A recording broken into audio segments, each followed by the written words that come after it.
Jeg tror, vi har det skal vi nok finde ud af. Jeg lytter efter vores griner, det Ja, gør det må det kunne være.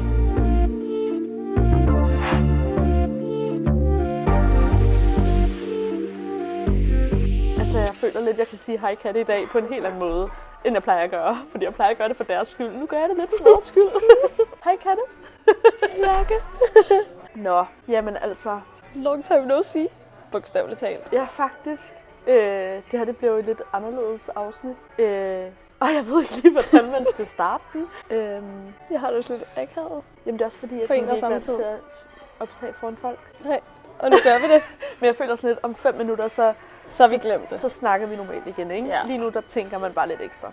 Men det er simpelthen fordi, at vi har jo haft sommerferie, og vi har flyttet, Ja, og vi har rejst. Jeg har i hvert fald. jeg har ikke. Så der er sket rigtig mange ting, som har gjort, at ikke bare har vi ikke optaget, vi har heller ikke set hinanden. Jeg skulle lige til at sige, jeg tror faktisk ikke engang, vi har set hinanden, siden vi sagde farvel i lejligheden. Altså sådan, Nej, vi har set hinanden en gang, og det var til frokost med Melissa, og det er altså over en måned siden, er det ikke det? Gud ja, det er sgu da rigtigt. Er det ikke det? Jo, det passer meget godt. Så, og vi plejer jo at bo sammen, ikke? Så det er sådan, ja, It's very weird. det er mærkeligt, men altså, der har bare ikke været tid. Nej, overhovedet ikke. Også fordi, at når jeg så endelig er hjemme og har tid, så har du ligesom en skole, du skal passe.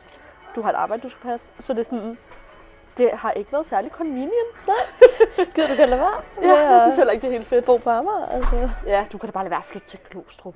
Det er sgu da også langt væk. Altså. Ja, det er faktisk fucking langt væk. Hvad laver du? Så, men ja, så er det jo sådan, at vi fik tid til en kaffedate i dag. Og vi tænkte, vi ville tage jer med på turen. Ja, fordi når vi mødes efter en måned, så er det jo klart, at vi skal opdatere hinanden på vores liv og hvad der er sket, og bare venindesnak. Mhm. Og det kunne vi da lige så godt tage jer med til. Ja.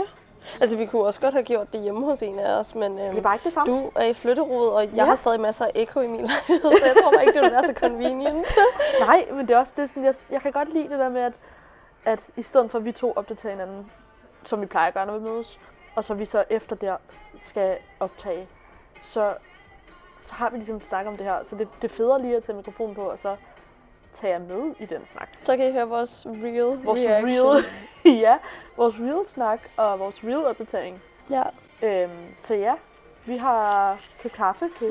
Vi beklager støj i baggrunden helt generelt, men det vi kan jeg håber, meget det godt giver lide. noget hygge. Vi sidder på Espresso House, og det er sgu meget naturligt for os, vil jeg sige. Vi har lige været i Garnbutik. Ja, Ej, det er altså ikke så godt, fordi jeg sidder her og craver og komme videre med mit projekt her, og nu har du også garn. Jeg glæder mig så meget til at komme i gang. Det er det fedeste. Også fordi, at den her sæson er min yndlings der, hvor at, altså forstå mig ret, det er ikke jul lige om lidt, men vi er tæt nok på jul til, at jeg skal begynde at forberede julegaver. Yes. Og jeg skal begynde at gå i gang med at bestille garn og lave julegaver. Og det er bare så fedt det der med sådan, jeg plejer altid at lave sådan en regel om, at alt der handler om jul, jeg må ikke gå i gang før november. Men jeg plejer også at have lidt travlt, fordi der er jo mange mennesker. Ikke bare lidt. Ja, travlt. Men det er sådan anderledes nu, fordi at ikke nok med, at jeg har travlt. Jeg har jo også nu en svigerfamilie at lave gaver til. Altså det der med, at der kommer 5 mennesker. Ja. Jeg har en kæreste, altså det havde jeg også sidste år, men det var sådan nyt, ikke? Jo. Nu skal jeg ligesom også i gang med at lave til alle dem. Så det er det der med at planlægge forud og bestille garnet hjem, og jeg elsker det. Yeah, I know you do. Det er fucking fedt. Ej, men jeg er også sådan lidt splittet, fordi jeg vil faktisk sindssygt gerne have... Lukas hører det her, så det er fint, så må han jo være skuffet. Men prøv at, hvis der er noget, de ikke må høre. Altså jeg laver også videoer omkring min mors julegave, og der har vi bare en aftale om, den ser hun ikke agtigt. Nej, præcis. Kan man ikke lave det, hvis det er noget af det? Kan vi ikke bare men han aftale spørger Lukas? mig dagligt, om der ikke kommer et nyt afsnit op, fordi han er så jeg engageret. elsker, at han hører vores podcast. Så det er mere bare for at sige, at uanset hvor meget jeg siger, at han ikke må, så tror jeg faktisk, at han gør det alligevel. Men er det fordi, du vil spoile noget? Ja. Fedt. Jeg havde faktisk tænkt mig, at den skjorte, du har lavet til Patrick, som jeg faktisk aldrig nogensinde troede, du ville blive færdig med. Jamen, jeg er færdig nu. Jeg mangler bare knapperne, men jeg kan ikke finde de rigtige. Nå, men det kender jeg. Men den havde jeg tænkt mig at lave til Lukas. Den er jo også lige ham. Den er jo lige ham. Ja, men nu er jeg bare nået dertil, hvor jeg er sådan... Ej, det bliver du nødt til. Ja, på et eller andet tidspunkt, det bliver så tydeligvis ikke en julegave. Hvorfor ikke? Det kan jeg ikke nå. Det kan du sagtens nå. Det kan jeg ikke nå. Prøv at høre, der er 2... Altså, jul er endda først den 24. december, så du har hele december, hele november og resten af den her måned. Jeg lavede den på... Jeg holdt 2 måneders pause indimellem, men ellers lavede jeg den på 2 uger. Og der var jeg ikke intens med den, der lavede jeg jo også andre ting imens. Jamen, du har ret, men Jeg tror, mit issue ligger i, at jeg har en eksamen i slut november. Men ikke fortæl mig, at du ikke kommer til at hækle alligevel. Men det gør jeg. Selvfølgelig gør det det. Så laver du til sådan din transportprojekt. Altså sådan det der med, at hver gang du skal i bussen, så det er det, du laver. Jamen, du har ret. Du har alligevel et stykke i skole. Altså sådan... Jamen, du har ret. Ej, det skal Okay, du jeg gøre. siger til Lukas, at han ikke må høre det her. Okay, fordi den er så fed, og jeg kan se ham i den. Hvad har du hæklet den i? Paris? Nej, jeg har hæklet den i... fordi Paris, du skal lave den på pinde 3. Og på pind 3, ja. Og Paris er på pinde 4 og 5 stykker, 4,5 måske. Ja, du det. Jeg kan vise dig det gang, jeg har lavet det i. Det er meget tyndt. Jeg kan ikke huske, om jeg lavede den på 2,5 eller 3. Jeg har lavet den på 3. Ja, det tror jeg nemlig også gjorde. Ja. Hvad laver du? Jeg skriver det bare ned. Ej, det bliver du nødt til. Den er Okay. jo så fed. Men det var også det. Og så har jeg bare lidt tænkt, at det ville han nok godt kunne lide. Mm-hmm. Fordi han altid går i skjorter og that kind of vibe. Ja. Ej, det er fedt. Det skal du gøre. Det gør jeg. Det er en aftale Det gør nu. jeg. Det er en aftale. Det er en deal. Den tager... altså, jeg må indrømme, at selvom jeg elsker at hækle og strikke, så er det fandme også trukket tænder ud at lave den til ham. Fordi Men det er derfor, man bliver nødt til at have flere projekter og sådan Ja. der hop imellem. Men jeg tror, det handler om sådan, at jeg tænkte, at lave noget til ham er ligesom at lave noget til mig selv. Det er det ikke. Nej. Fordi hans mål er meget større end mine. Hans arme er jo fucking lange, og hans overkrop er jo mega lang. Altså sådan, han er jo bredskulder. Altså, det tog 100 år, Ja. fordi den skulle være så stor. Jamen, det er så rigtigt. Er den lange ærmet? Nej. Men den er stadig sådan, altså hvis det skal være en lang t-shirt. Ja, altså fordi det er jo det er ikke rigtigt. sådan en kort ærmet, det er jo en lang t-shirt-agtig. Og det skal alligevel være ret lang, og så skal den jo også være løs. Ja, det er Fordi ellers rigtigt. bliver den sådan meget feminin. Du har ret. Men ja, hvordan vil du snige hans mål ud, hvis du ikke... Jeg har jo allerede købt tøj til ham. Det er faktisk rigtigt. Så jeg tænker umiddelbart bare lige at tage nogle af hans skjorter, Ja. og så bare måle op. Det skal Og så du gøre dem en lille smule større, Ja. bare for en sikkerheds skyld. Fordi sådan en hæklet skjorte kind Ja. of vibe er jo bedre, at den er en lille smule for stor, Men end den jeg er en vil lille sige- smule for lille. Jeg har lavet hans for stor, for jeg vil godt have, at den var rigtig oversize, så jeg lavede den faktisk virkelig meget for stor. Nå, okay. Og den er stadig til den lille side. Okay. Ja, så jeg vil faktisk anbefale dig at gøre den rigtig, rigtig, rigtig stor. Rigtig stor. Jeg Men lavede det gør den jeg så. altså meget større i alle mål, for jeg vil have den sad sådan, ligesom, altså han kunne have den ud over noget, og så ville den hænge. Ja. Den er meget lille. Er den det? Jeg Har du er et billede af ham med den på? Jeg kan det tror jeg faktisk ikke, fordi jeg kan huske, at han prøvede den, var jeg sådan her, Så jeg, enten så skal jeg lige blokke den, eller så skal jeg lige tilføje noget, fordi at han kan godt passe den. Ja. Jeg synes bare, at det ser lidt feminint ud, fordi den er meget lille. Ja, okay. Så det er for at sige ekstra stor. Ekstra stor. Jeg skal nok huske, at den skal være ekstra stor. Godt. Jeg overvejer at lave en til mig selv. Jeg har også overvejet at Har lave du en til mig set selv. det der Pinterest-billede af den, hvor der er nogen, der har lavet matchende bukser eller shorts? Ej, men det er så fedt. Men jeg har godt set sådan en skjorte shorts kind of vibe. Ej, det er så fedt. Ja, Nå, det var slet ikke det, du skulle have. det er slet ikke, det skulle handle om, men ved du hvad, jeg skal i gang, det er helt sikkert. Det skal du. Nu har vi jo lige været i garnbutikken, altså. Skulle du have købt det? Sådan er det, men jeg har heller ikke nogen penge pt, så det er måske meget fint. Men det er faktisk også det er en billig en at lave. Men skal vi så lige høre? Det burde man næsten ikke, fordi det er med meget, meget, meget tynd tråd garn. Ja, Og derfor løber de jo rigtig langt. ja, det er det. Så altså, jeg tror, jeg har lavet den under 100 kroner. Vi er lige tilbage. Okay. Jamen altså, nu skal man jo pludselig tænke, fordi det er Tilbage, længe siden, ja. at vi har set hinanden. Jeg tror, at flytning er et meget normalt sted at starte. Jeg tror også, det er et meget godt sted at starte, fordi der er ligesom sket der, meget. vi gik fra hinanden, skulle jeg til at sige. Det er Ja. der, vi skiltes. Det var bare nemlig der, vi skiltes. Men flytningen, ja. ja, I vi flyttede jo, flyttede hver for sig. ja. Og du og Patrick, I flyttede sammen, Ja. og jeg flyttede all by myself. Det er da også fedt. Er det ikke fedt? Jo, jeg synes, det er fantastisk. Altså, Jeg synes virkelig, det er dejligt. jeg vil ikke bytte min situation for noget i verden. Nej. Men jeg må også indrømme, jeg er ked af, at jeg aldrig kommer til at prøve at bo alene. Ja. Altså, det er virkelig... Altså, jeg vil ikke kunne undvære ham overhovedet. Men jeg er ked af, at jeg aldrig kom i den fase, hvor jeg skulle have mit eget sted. Det kan jeg godt forstå. Og selvom jeg har rigtig meget at skulle have sagt i den her lejlighed, jeg har fået rimelig meget go på, at jeg må vælge. Men Alt. det er stadig Ja. ikke mit. Nej, det er det. Så jeg må indrømme, at jeg kommer til at leve lidt igennem dig og din Men jeg skulle indretningsfantasier. til at sige, at min lejlighed er jo allerede ret lilla lyserød. Oh my Så det var God. for at sige, at sådan, du kommer bare forbi for ligesom at få dit pink fix. Fedt. Jeg bliver nødt til lige at se, om jeg kan finde et billede til dig. Fordi at nu hvor du lige siger det, så har du ikke set vores køkken. Nej. Og jeg har jo lavet vores køkken om. Det kan enten gå godt eller skidt. Og jeg har vlogget det, så folk kommer til at se det. det har jeg sikkert ikke taget billeder af. Jeg tager jo aldrig billeder mere, det er pisseirriterende. Gør du ikke det? Jeg tager aldrig billeder af noget. Vores skabslover og i køkkenet, den havde den her farve. Ja, det kan jeg nemlig godt huske. At du var sådan, I don't like it. Og der er kommet guldhåndtag på. Nej. Det er det eneste billede, jeg har, men du kan forestille dig det. Ej, det ligner jo faktisk, at I har renoveret hele køkkenet. Ja, jeg har bare sat sådan noget klisterfilm på. Fordi så er det nemt lige at tage af, når lige I skal præcis, ud det er jo igen. lejebolig. Ja, du det. Men det er der, hvor sådan, du lever jo min drøm med lyserød lilla. Men vi er blevet enige om sage green, fordi det er en farve, jeg elsker, og det er en farve, han elsker. Ja. Så den er vi med på. Win-win. Men godt for dig. Nå, men hvor langt er du så i Los lejlighed? Jeg mangler faktisk ikke så meget. Men det synes jeg er vildt. Altså sådan, jeg har stort set pakket alt ud. Det eneste, jeg mangler, er jo at hente sofaen hos dig, ikke? Ja, ærligt, du har heller ikke særlig mange ting. Du har ikke særlig mange ting. Altså, vi er jo overhovedet jeg synes jo virkelig, jeg har mange ting. Men kan du huske, hvor mange ting vi har? Ja. Men stadig, hvordan kan du har boet der i 40 minutter, altså hvordan kan du allerede have pakket ud? Jamen, det er så rigtigt. Holy moly. Også fordi, at du har jo ikke noget fritid. Nej, du det. Hvordan bærer du dig ad?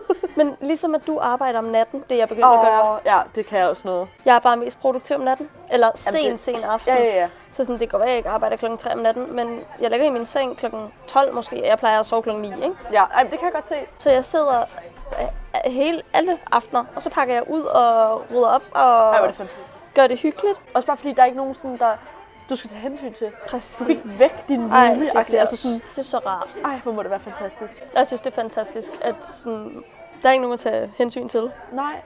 Det er sådan lidt mit problem er, fordi du ved også, at vi bliver produktiv om natten. Eller sent generelt. Men når Patrick arbejder, og det gør han jo 3 gange om ugen, så er det jo så møder han 3:30 om morgenen. Ja.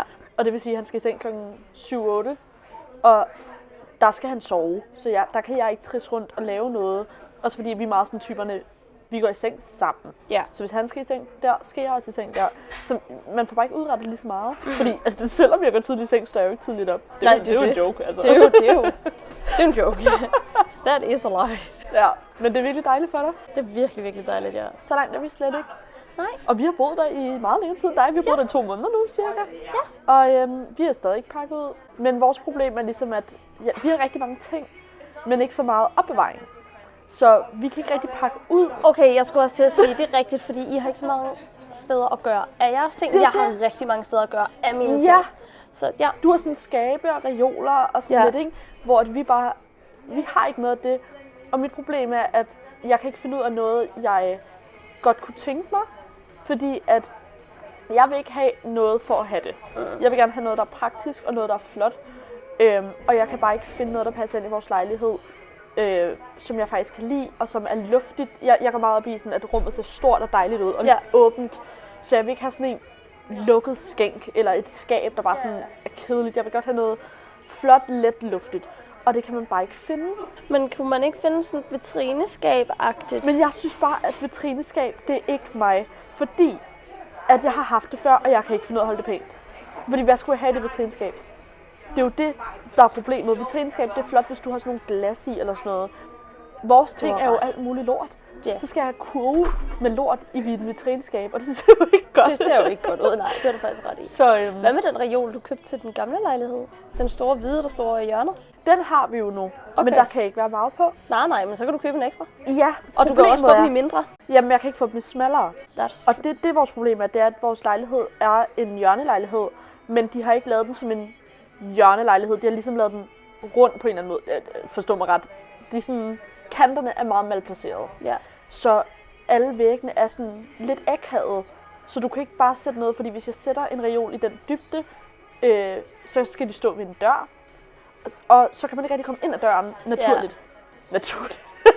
Helt naturligt kommer jeg lige ind ad den her dør, ikke? Men det der med sådan, det er sgu lidt svært. Ja, jeg kan se det. Men til gengæld vil jeg sige, og det er noget, det vil jeg faktisk gerne lige snakke om. Okay. Patrick har lært mig, hvor nemt det er at sætte hylder op. Ja. Altså jeg vil sige, no hate til min far. Jeg har en smadret god far. Ja. Men der er også et sted, jeg har mit temperament fra. That's him. Og jeg har aldrig nogensinde fået min far til at sætte en hylde op for mig, uden at vi er blevet uvenner. Eller uden at jeg er blevet uvenner med ham. Det er virkelig vildt, fordi han bliver altid irriteret. Fordi hvis jeg vil have en hylde op, så prøv at høre, jeg ved ikke, hvad det er, men på magisk vis er der aldrig noget, der fungerer med de hylder, jeg vil have op. Altså, i hans øjne. Så mangler der nogle skruer, så kan man ikke bore lige der, eller så er der et eller andet, så, altså prøv at høre, han skal nok blive irriteret over det. Og så bliver jeg irriteret. Ja. Og det er bare sådan det der med, sådan, jeg er vant til, at hvis jeg vil have fikset noget med dit praktiske borehul, så er det far, og så skal man sådan træde lidt sådan på æggeskaller, sådan, jeg ved, jeg er besværlig lige nu, men vil du lige hjælpe mig? Og så bliver vi uvenner. Ja. Forstået på den måde, han vil meget gerne hjælpe mig. Ja, ja. Der er bare altid et eller andet galt, ikke? Jo. Men Patrick, han gør det bare. Ja, han gør. Og er det ikke magisk, at der altid er de rigtige skruer, og det bare altid fungerer, og det er altid i vatter, uden at man bliver sur? Jo, det er fantastisk. Det er jo fuldstændig vildt. Det er en ny verden, ikke? Altså, jeg fortalte det til min mor, hun var sådan, det kan ikke være rigtigt. Det er virkelig en ny verden. Altså, jeg laver ikke sjov med dig. Det er fandme sjovt. Der er virkelig, altså sådan, i den her lejlighed, jeg er flyttet ind i, der er betonvægge på alle sider. Det har vi på alle sider, undtagen en, og det er den væg, hvor der ikke skal være noget. Mine lofter er beton. Mine vægge er beton. Selv væggene. Hvad gør du så? Du skulle have hørt min far. Han var hest, for at sige det mildt. Han er ellers god til at høre. Han er mega god, og han har jo alverdens værktøj. Som, altså sådan, han har jo en slagboremaskine, som man bruger. Ja. Og altså sådan, han har alt. Men han kunne ikke bruge sin fucking boremaskine, fordi at væggene var af beton. Og hans boremaskine kunne ikke. Ja. Så han havde været sådan, at det kan jeg altså ikke hjælpe dig med. Jeg var bare sådan, at nå, men fuck mig, jeg skal hænge alt op med tape og håbe på, at det ikke falder ned. Altså sådan. Men det forstår jeg ikke, fordi vi stod i samme situation. Og det var også der, hvor Patrick, han er jo som sendt fra himlen, fordi at han skulle bore et hul, som du siger med din far. Det kunne ikke lade sig gøre. Ja. Og så var bare sådan der, vi kan godt køre ud i Silvan og kigge og sådan noget. Så tog vi ud og fandt sådan en måler, der kunne måle, hvad der er inde bag væggen. Og købte nye bord. Er det ikke fantastisk? Min far har jo alverdens bord. Han har betonbord, han har murstensbord, han har gipsvægsbord, han har alle bord. Jeg tror ikke, der er et bord, han ikke har. Og det fungerede bare ikke. Og det fungerede ikke. Så det ender med, at min far får den der åbenbaring, når han er kommet hjem, og det går op for ham, at han ikke har kunnet hænge det der lort op. Så går det op for ham. Svigerfar, altså min morfar, ikke? Nå, jeg tænkte lige, din svigerfar? Nej, min morfar, ikke? Ja. Så han sådan der. Han har sådan en boremaskine, der hamrer samtidig med, den drejer. En af de der, man ser på arbejdspladser. Voldsomt. Ja. Så min far fik skaffet den boremaskine, og så kan jeg fortælle dig, så blev tingene hængt op. Skulle der bores? Så nu har jeg lys i lejligheden. Sådan.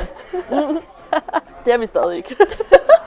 Vi har sådan nogle åndssvage lamper, man sådan lige sætter i stikkontakten, sådan nogle små nogle over det hele. Det er så irriterende. Vi har lampeskærm, og vi har pærer, men jeg er bare bange for elektricitet, og det gør også, at jeg ikke vil have handpiller ved det. Du skal bare slukke for lortet. Jamen det kan du da sagtens sige. Lige der ved, hvordan man gør det. Det gør jeg. Så hvis du skulle spørge for nogen. Okay, så kan det godt være, at du skal komme over til vores elektricitet. Det gør jeg gerne. Eller, jeg tør ikke røre ved det. Jeg kan bare slukke det, så kan I sørge for det. Jeg synes, det er nøjeren. Vi er også i gang med et projekt opvaskemaskine. Ja. Fordi at vi skal have en opvaskemaskine. Og har I ikke det? Nej, det er noget, vi er ved at købe. Det?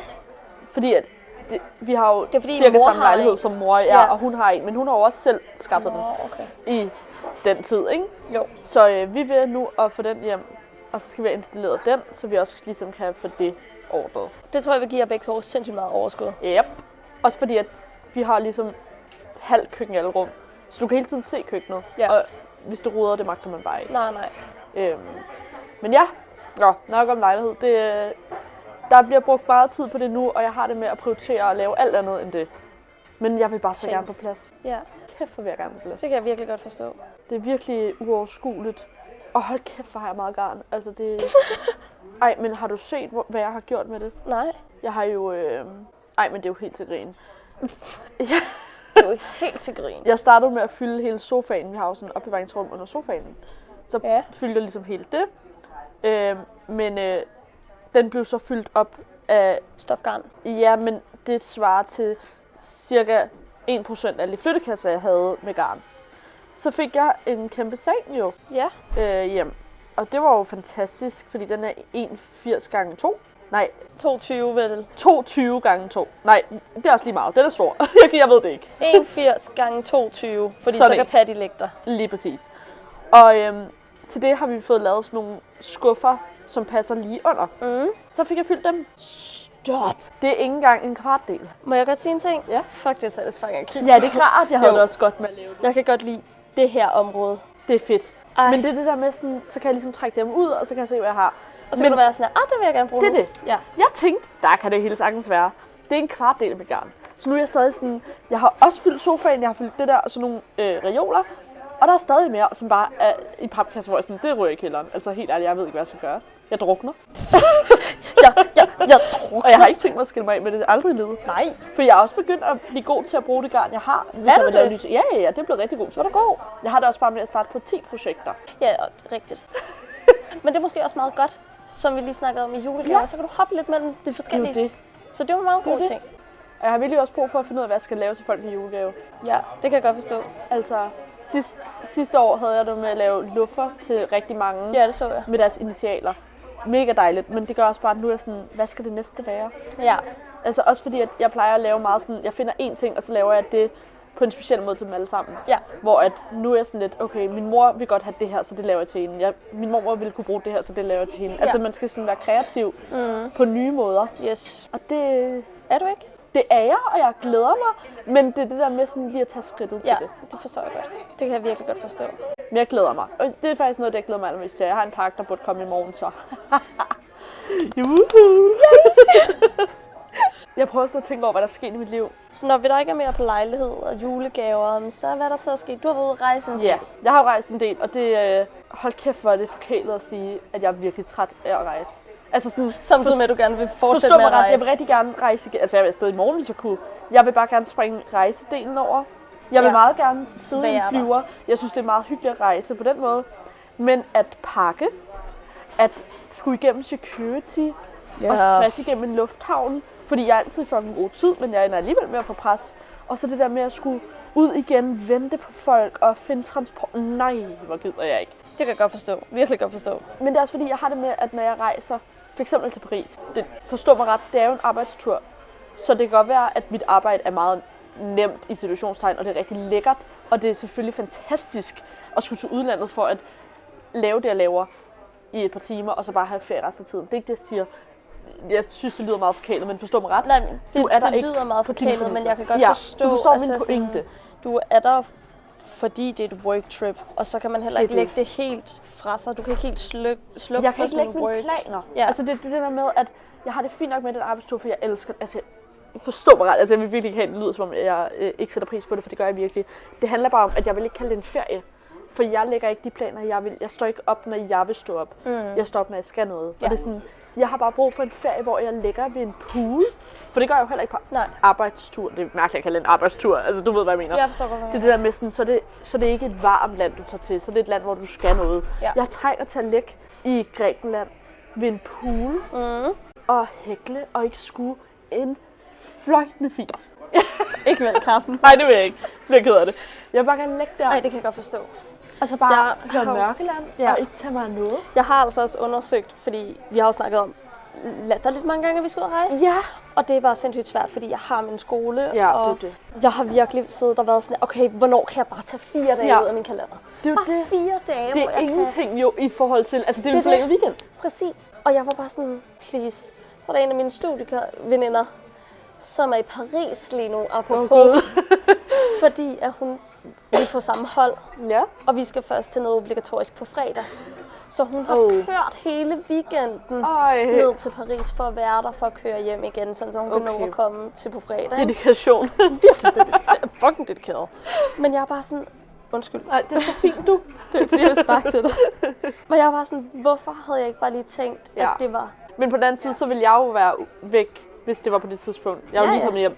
Og du tager fandme ikke ud at rejse uden mig. Altså det gør du ikke. Det er disrespect på et nyt level. Sindssygt, det gør jeg ikke. Men et tidspunkt, hvor du måske godt kan sætte en uge 5. Nej, det kan du ikke sige til mig for helvede.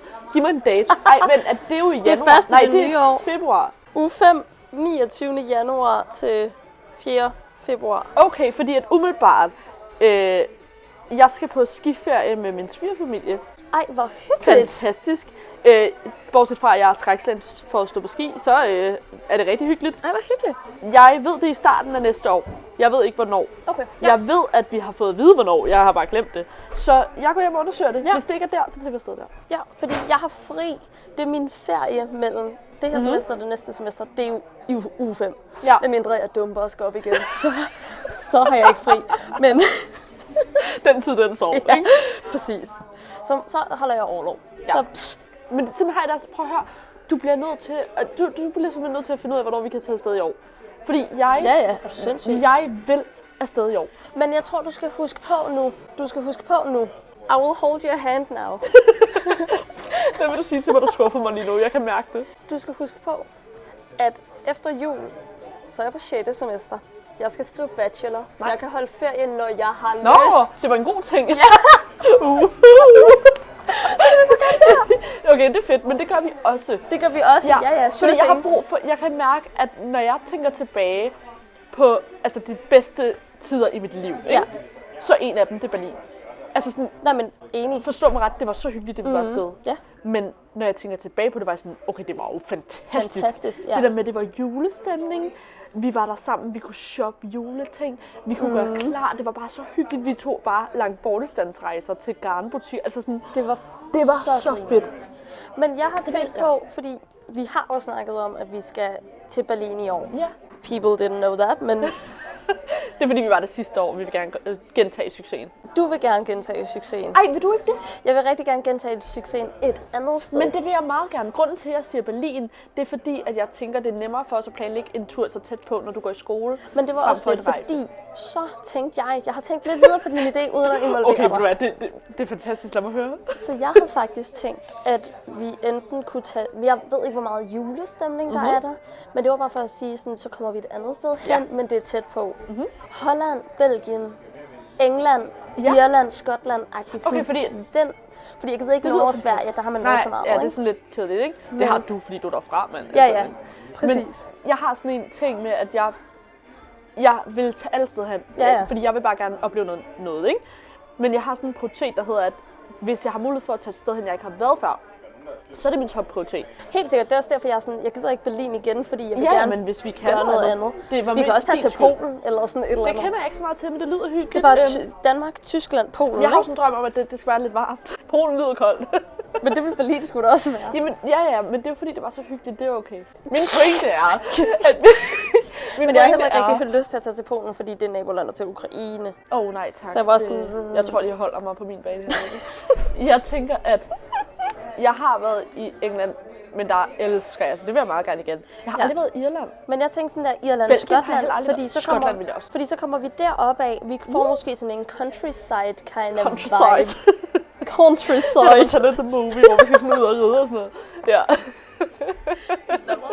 Men det lyder virkelig fantastisk. Så det har jeg overvejet. Ja. Også fordi jeg har aldrig været i hverken Holland eller Belgien, så jeg var sådan, Jeg har været i Holland, gad men jeg fucking godt. det var da jeg var yngre. Ja. Og det var Amsterdam, det var meget sådan turistet. Ja. Altså, så vi kan jo godt gøre noget, der er lidt mindre turistet. Præcis. Altså, prøv Vi må jeg lige, er klar. skal vi ikke bare lige sådan undersøge, hvad der er billigst, og hvad der er at se? Ja. Fordi vi kender også hinanden godt nok til at vide, at Ja, vi hvad skal vil vi? se noget, når Ja, vi er ja, på det er det. ferie. Vi kan også slappe af, men vi skal også se Ja, noget. selvfølgelig. Så. Altså. Men det, jeg er jo begyndt på, altså jeg har jo nogle lidt hyggelige hobbyer nogle gange, ikke? Jo. Og det er sådan, en af dem, for bare et par måneder siden, det ved du, så var min yndlingshobby jo at tjekke Facebook Marketplace, selvom jeg ikke skulle have noget. Jeg kan bare godt lide at sidde sådan Jeg og kigge. gør det samme, Er og det ved du, hvad der rigtigt? kommer op på Hvad min? kommer der op på det? De der reborn babies, de der babyer, der det ligner gør de også på min, babyer. hvor man sådan sælger din baby, og så indser man, det er ikke en baby. Og så er det en dukke. Den er så sød. Den er fucking Den er uhyggelig. så Men sød. jeg får de uhyggelige. Jeg får de der næsten ligner en sådan en død pige, så fra det sådan en kan jeg ikke lide. gyserfilm. Ej, det er ikke godt. Så sådan, jeg er ved at dø, hver gang jeg ser dem. Men nej, det er jeg glad for at høre, at du også gør. Men det gør jeg så ikke så meget mere, fordi nu Nej. er jeg gået hen i, at jeg jeg søger hver dag, der sidder jeg og søger på afbudsrejser. Ja. Fordi at jeg har indset, at grunden til, at jeg ikke gider booke en rejse, det er fordi, jeg ikke gider tænke selv. Hvis man søger på afbudsrejser, så bestemmer den, hvornår du skal hjem, og det der er til. Den bestemmer fly, den bestemmer hotel. Ja, Den det har er ligesom lavet rejsen til Ja. dig. Og det er fantastisk, og det er også billigt. Jeg har jo fundet nogle syge rejser til Grækenland. forskellige øer i Grækenland. Fantastisk. Det er sådan der 3.000 for en uge med all inclusive. Altså man er bare sådan, okay, giv mig det. Altså, giv mig den.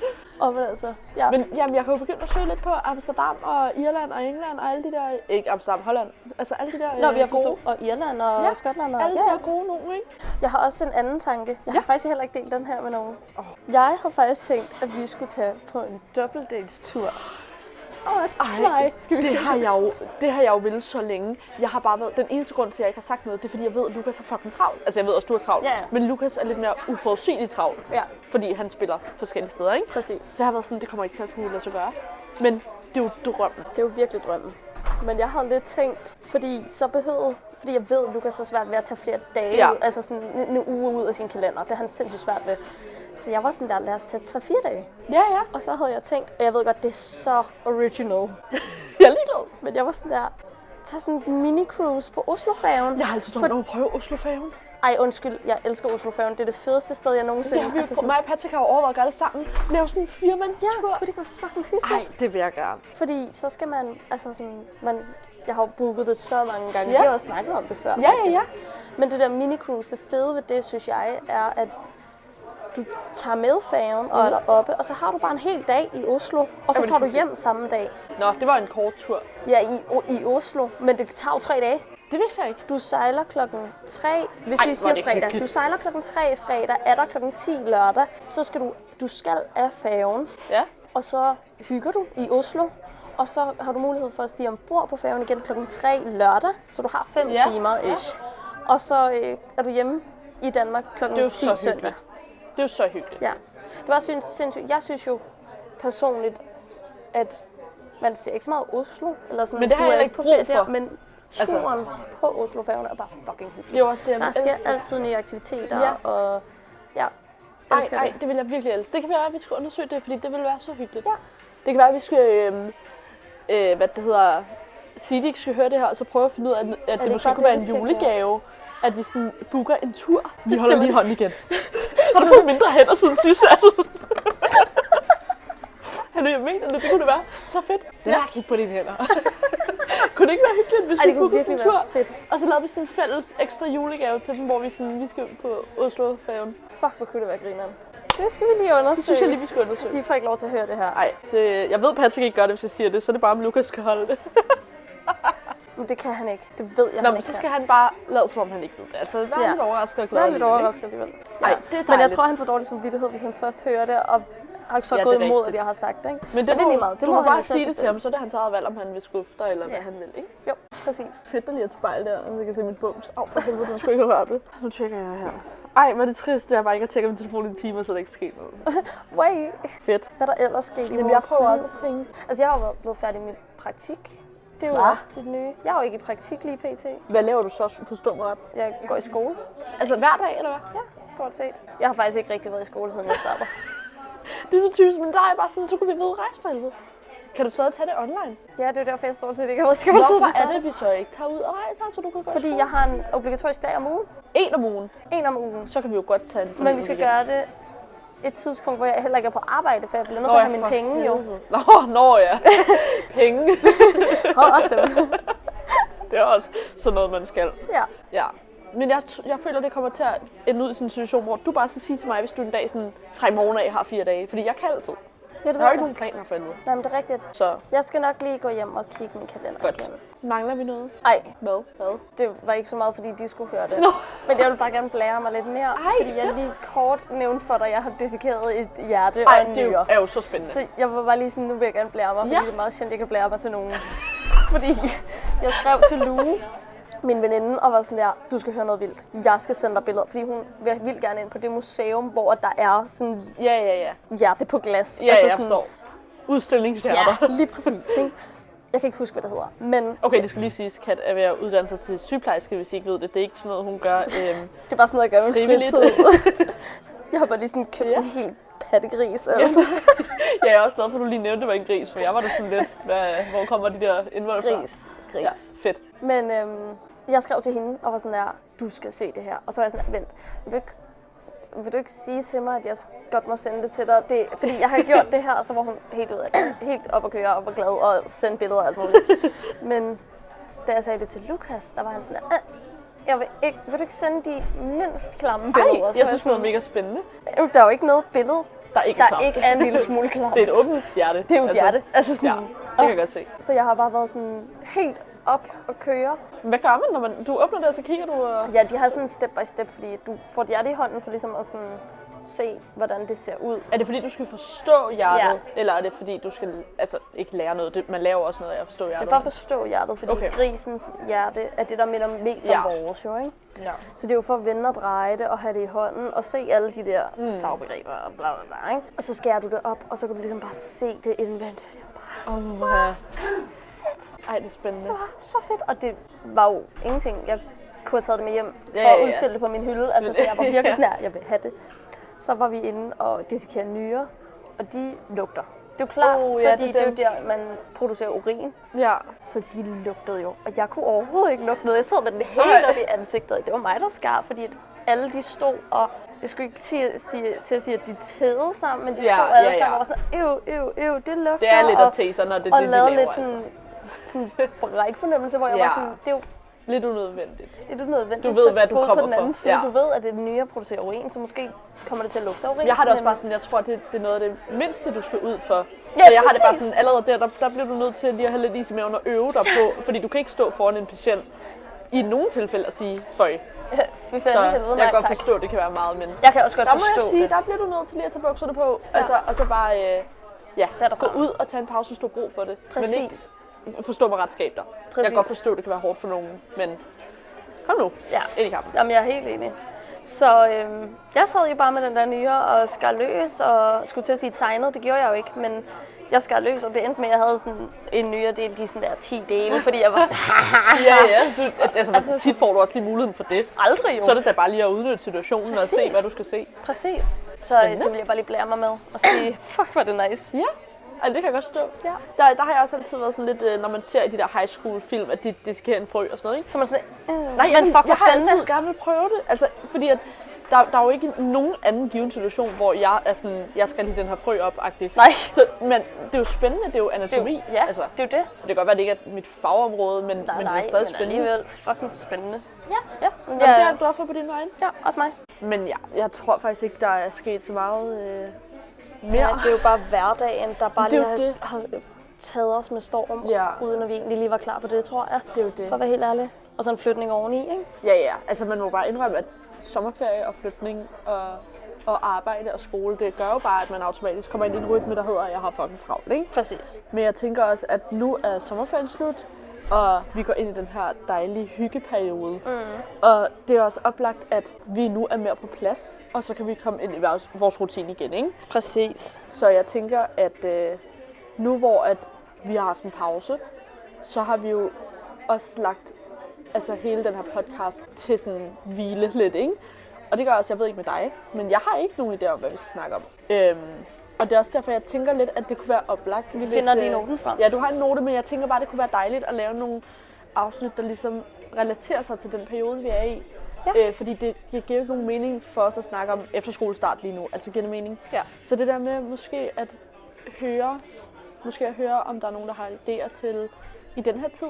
Jeg tænkte, vi kunne lave et særafsnit omkring noget med nogle julegaver. Fordi jeg får rigtig mange spørgsmål omkring, hvad fanden giver man mænd i julegave? Og det er jo super rigtigt. Yeah. Hvad giver man mænd? Altså helt ærligt, ikke? Jo. Så måske sådan noget. Lave nogle hyggesnakke om julegaveidéer. Ja. Julegaver, man selv kan lave. Julegaver til mænd. Hvad vi gør. Jeg har stadig ikke givet min kæreste en gave endnu. Det har heller ikke været jul endnu i stormen. Nej, men han har haft fødselsdag. Altså,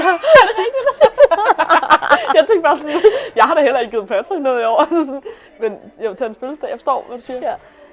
Men ja, det kan jo være, at du kan blive klogere, ikke? Fordi jeg tror, at det kunne være ret fedt, at hvis vi fik folk til at skrive ind, hvad de har givet fædre, kærester, venner. Ja. Fordi det er altid et problem med gaver. Altid. Ej, det er så rigtigt. Og så synes jeg også, hvis der er stemning for det, at vi måske skulle have et afsnit omkring nytår. Fordi at det snakkede jeg lidt om i en YouTube-video sidste år, og det kan jeg bare mærke, at det skal vi snakke mere om. Ja, helt sikkert. At ikke at blive inviteret, eller føle, at alle andre har vildere planer. Ja. Altså det der med sådan, det nytårsræset der, hvor at man hurtigt kan føle sig lidt lille og lidt upopulær. og hvad man lige gør. Ja, helt Alt sikkert. sådan noget der, sådan sæsonpræget afsnit. Ja. Måske høre om, hvis der er nogen, der lytter med, der har nogle gode idéer. Der er stemning for det. Ja. Helt sikkert. Skriv til os. Og hvis der er stemning for noget andet. Jeg Ja, tænker bare at lave en fælles idé. Det synes jeg også, og så samler vi det, fordi at jeg tænker jo, at det her det bliver starten på, at vi begynder ugenligt igen. Ja. Hver søndag. Om vi så sidder her, Ja. eller hos Jamen, har vi jo et par steder, vi kan sidde, ikke? Jo, præcis. Ja. Eller om synes vi jeg. går live en søndag. Ja, men altså, alt er jo en god blanding, og det er jo også passende at sige, at hvis der er nogen, der stadig ikke ved det, så har vi det jo med at optage vores afsnit også med kamera på, som I kan se på vores YouTube-kanal. Det har vi selvfølgelig ikke gjort i dag, fordi vi sidder på Espresso House. Men generelt, så hvis man keder sig en søndag eftermiddag, kan man jo sætte det på fjernsynet og bare have os i baggrunden, ikke? Jo. Men ja, måske lave noget af den stil. Ja. Lad os høre. Det er jo også svært at være kreativ hele tiden, ikke? Så det er dejligt at få noget hjælp. Men ellers kan det jo være, at vi skal sige tak for i dag. Helt Så sikkert. kan vi begynde at hækle. Ja. Jeg er ved at hækle en kjole til Simba-prisen, som for os er i overmorgen. Og jeg er ikke færdig. Sindssygt. Jeg Men lever det er den en meget, virkelig meget flot valgkort. kjole. Jamen, jeg er også glad for den. Jeg er bare sådan, jeg kan ikke se visionen endnu. Nej, okay. Fordi at jeg mangler garn, Ja. som jeg ikke kan nå at bestille hjem. Så nu ser jeg, hvor Nu må vi se, hvor ender. den ender. Ja. Men jeg er i hvert fald klar på at være kreativ. Så skal vi sige, at vi ses igen næste søndag? Det synes jeg. Det synes jeg, vi kommer i gang i rutinen igen. Er det Er der ikke så meget at sige? Nu er vi blevet opdateret på hinanden også. Ja, Det er da dejligt. for en gang skyld. Ha' det godt alle sammen. Ja, vi ses snart igen. Ja, det gør. Hvorfor var det så ikke? Jeg var sådan, at man glemmer lidt, hvad man gør.